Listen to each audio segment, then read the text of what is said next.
Peter Graves, if that is your real name. Graves and I have been in contact on and off for about, 6 months or something, because he had heard that somebody had said, that somebody thought, that somebody heard, that somebody said, hey, Curley, you should run in the 8th, run for Congress. So I called this guy, because he kept, we were going back and forth and LinkedIn, and finally I'm going to call him up and talk to him. We went off the subject of running in the 8th, and I started to talk to Peter, because if you want to win, you got to get somebody that really understands the numbers. So a political consultant and a strategic advisor for the 76 group. The 76 group is what, Peter, exactly? We're a political public affairs agency. Sound like a bunch of fascists, if you ask me. No, only kidding. Quite opposite, actually. Okay. So who have you helped to win elections before? Thanks for having me on, John. Sure. It's on this sacred day of Taylor Swift and Travis Kelce's nuptials being announced. Oh my God! I thought you were just going to talk about that today. So I've worked in politics, 20-something years now. It's kind of crazy that I've never been able to figure out how to get out of it. Recently, elections that you might be familiar with. I was involved with Troy Downing out in Montana. Nick Begich, who knocked off Mary Patola. On the governor's side, I was a senior advisor for Spencer Cox in Utah when he beat John Huntsman back in 2018, and then just kind of a bunch of random stuff from there. But those are kind of the highlights. People will contact you and say, "Hey, I have a candidate. Can you please help this individual?"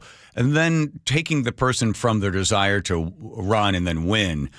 What do you look for a candidate to determine that this person would be good? Yeah, I mean, I think the first thing you're looking for is how competitive is the environment going to be in this specific district, right? Like, is this a district where all you have to do is win a primary and you're there? So that's one specific kind of person. Let's say the most conservative person, right? When you're thinking about like the 8th congressional district here in Washington, a very competitive or potentially competitive congressional district. It comes down to, can this person put together the resources, and has this person not done something already to disqualify themselves, meaning saying crazy stuff on the radio, or whatever. Yes. For the most part, though, for the most part, folks, in Washington, D.C., the only question they ask is, can this person raise money? And that's kind of how the DC game gets played. Obviously Peter, give them some example when they say the DC game says how much money can they raise, how much money they're talking about, not just the 8th, but yeah, let's go congressional. So what does DC want that person to raise? So they will say, they'll give you specific financial metrics, right? They'll say, okay, like a great, the way that they break up campaigns is in quarters, right? There's 4 quarters in a year, so it's pretty simple. So they'd say your first quarter out of the gate, you need to raise X. And usually, that number is sometimes it feels like it's arbitrary and pulled out of a hat, but they do have some rhyme or reason to it. They have their own internal metrics of what creates competitive campaigns and buzz. And typically, if you're coming out of the gate strong with, let's say, a $500,000 or $1 million quarter, that creates a lot of buzz in DC, right? And that gets them excited for the race. If you're running down in Washington's 3rd congressional district, for example, which is, top 2 competitive congressional districts in the country, maybe 3, money matters a lot, but they're never going to truly give it up. But like, for example, like the 8th, where it's kind of not like in a tier 1, maybe it's like a tier 2.5 type district, they would say, okay, this district's on our map if this candidate can raise, let's say $1 million in the first quarter and like really blow the top off the door. And make folks in DC and donors across the country excited about a race and excited about a candidate. So let's do the 3rd. So Bron Perez, and I think Bron's up there. I think 47 to 41, somewhere in there in the polling. So then he needs to be able to show the folks in Washington, hey, I've raised $1 million. Now you've got to give me some money, and then they'll pour money in. So it's this constant game of, if they don't think of it like a horse race, if they don't think the horse has even got 4 legs or can make it all the way around the lap, they're not going to spend any money to do anything, and they just freeze the person out, right? And they don't. There's no support at all. That can happen. Although, in that district, I think it's less so, John needs to show that he's raised all this money. I think more he needs to kind of show that he is the candidate that they desire, right?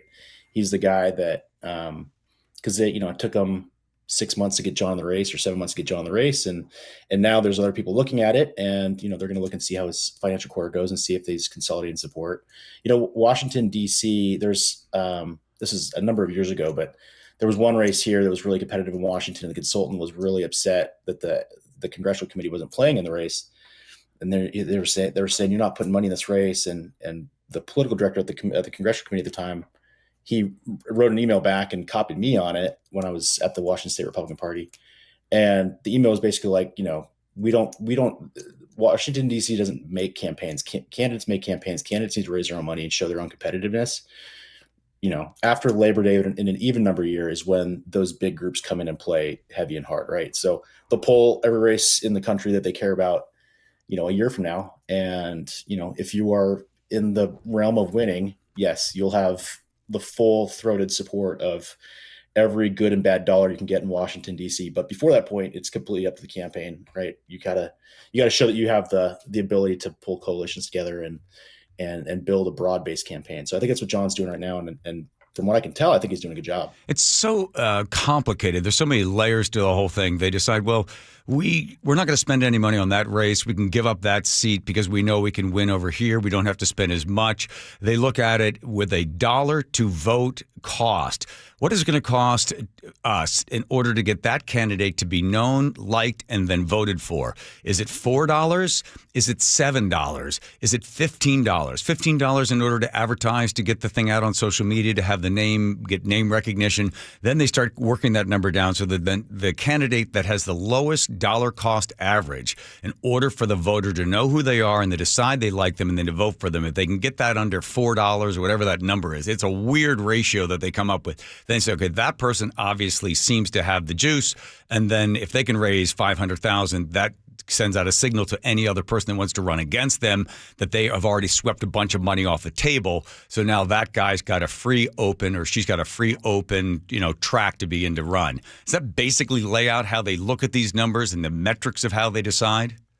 It depends. I mean, you can't compare a congressional district in Los Angeles or Orange County to one in Iowa, right? Like those media rates, as are astronomically different, and but a winnable race is a winnable race. I mean, they'll with the ability for super PACs to come in and change the game.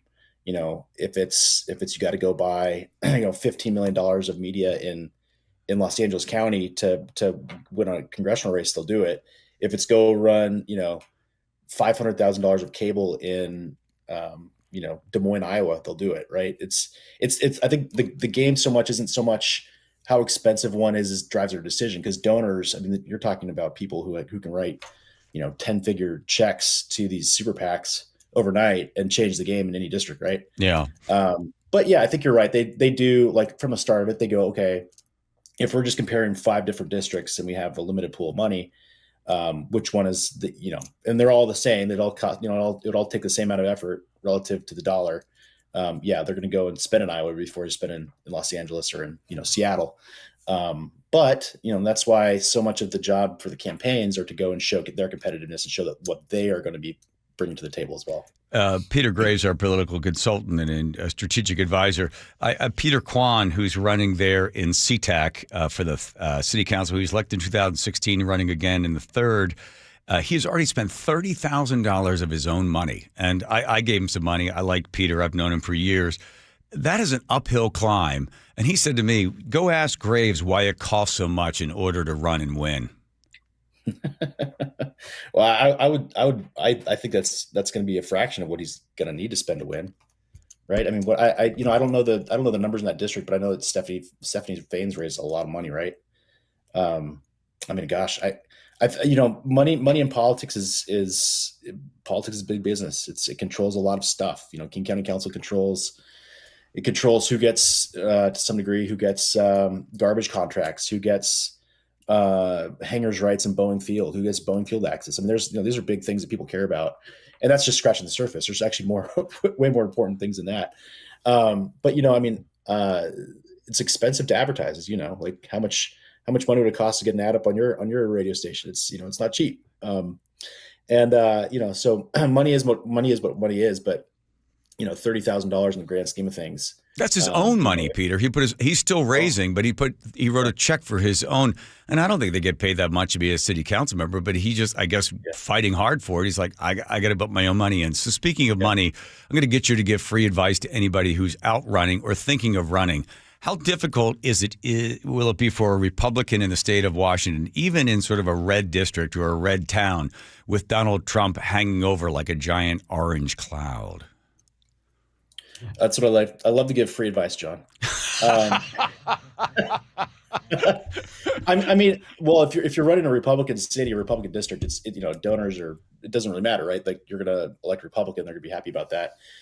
Donors across the country, even donors here in Seattle, and if you're not talking about something local, I mean, if we're talking about if you're running for Congress somewhere and you call up a donor who has no ability to vote for you, but they understand, you know, like your money goes as far as somebody else's dollar, like, they will give to you. And I haven't seen donor fatigue really happen in Western Washington. I mean, Trump hasn't come through here yet, but they certainly have run a lot of local fundraisers for, like, the Republican National Committee and other groups, and the donor enthusiasm seems to be pretty high. So what it takes is it takes a lot of dedication to actually get on the phone and grind through a call list and do the follow up to actually get somebody to be converted to a donor. That's, we're talking like you're cold calling somebody in an environment that people don't really understand, like politics. Everybody's got some opinions, but they've never really, maybe most people haven't been engaged in it. And you're trying to part them of $100 or $500 or $1,000. It's it's a tough ask. You got to really connect to somebody on a personal level.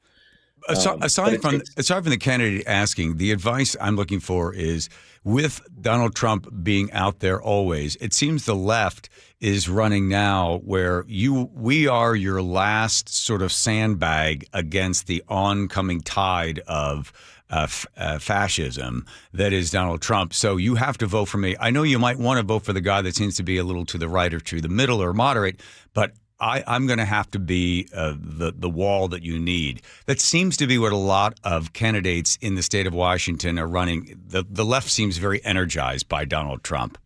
So what's the advice to somebody who's not part of that group? How do they parry that? Well, if you're running in a local election, you have to make the election about the issues that matter, right? That's the first and foremost thing. This last primary, high propensity, we call them Democrat voters, turned out. And so you had a lot of local election results that skewed hard left, almost entirely in King County. That was the case. And so, if you're a candidate who's not in that hard left, silo, you've got to figure out a way to get your coalition of people across this finish line, right? Like, get them to fill out their ballot. It's not that hard. Everybody has a ballot in their hand. Cut through the noise. Do have grassroots efforts that, connect with people beyond just the orange man bad, right? There's two Senate special elections here in Washington this year, and the Democrats are trying to make those about Trump, right? And that's more of a turnout thing than anything else. And they've done a good job. They did a good job in the primary of getting their voters there. But the Republican candidates, they need to have stronger turnout efforts in order to overcome that stuff. Peter Graves, the political consultant, giving us free advice, a strategic advisor. How often are you right with predictions? Like, everybody sits around the bar and everybody's throwing in, like, oh, they're going to keep the House, they're going to lose the Senate. Do people look to you and go, Peter, what's going to happen there? And do you have a pretty good track record? It's a parlor trick. I was pretty spot on in 2016. I worked at the Republican National Committee. We were pretty spot on in our predictions the entire time, and save for, I think, 3 days around those Billy Bush tapes, which really kind of skewed things. Like, outside of that little window, everything was spot on. Like, you could ask my friends what I was saying back then. Wait a minute. Hillary Clinton was 92% chance she's going to win. That was what, 1 week before the New York Times talked about it? It was basically Dewey defeats Truman. So the Republican National Committee at the time, they had they call it national voter score. So, like, their job was to, like, predict in every single state how many actual votes we're going to get, like, to the number. And they tested it out in Virginia the year before when there was the Ken Cuccinelli election, and they were only off by, they predicted it within like 3,000 votes of each person. I mean, it was incredible. And so when we were doing that in 2016, it was all the way from the time that Trump was the de facto nominee. We were running his name as a Republican candidate. He was ahead the entire time. There was never a time that he was behind in our own numbers, except for, like I said, the 3-day period around those Billy Bush tapes. So that being said, that was a fun time going around and tell people that.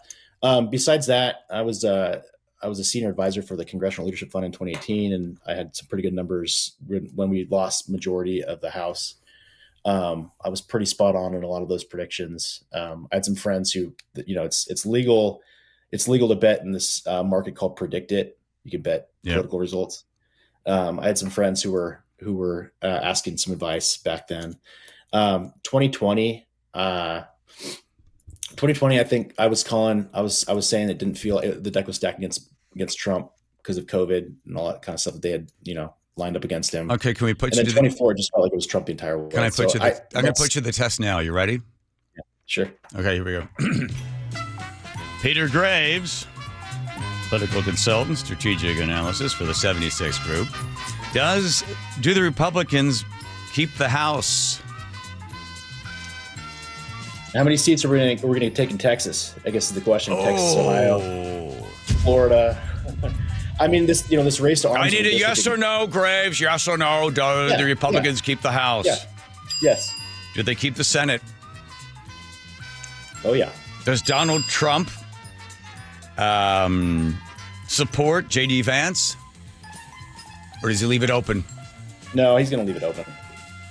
Pete Buttigieg, is he the candidate? Or is it Gavin Newsom? Or someone else? I'd say someone else. Wow. All right. I like Wes Moore. I think Wes Moore's got some juice. Jeez, you are... Well, yeah. Is he from Maryland? Mm-hmm. Yeah. All right, you're on record. Thank you, Peter. All right, let's get back to work, if that's what you call what you do for a living. By the way, did you hear about Taylor Swift? Did you hear about Taylor Swift? I did. Okay, here it is again for you. Breaking news here on ABC News Live. It is just developing. It was just put in my hand. Taylor Swift and Travis Kelce have announced they're breaking up. Here's Nate, the Beacon Plumbing.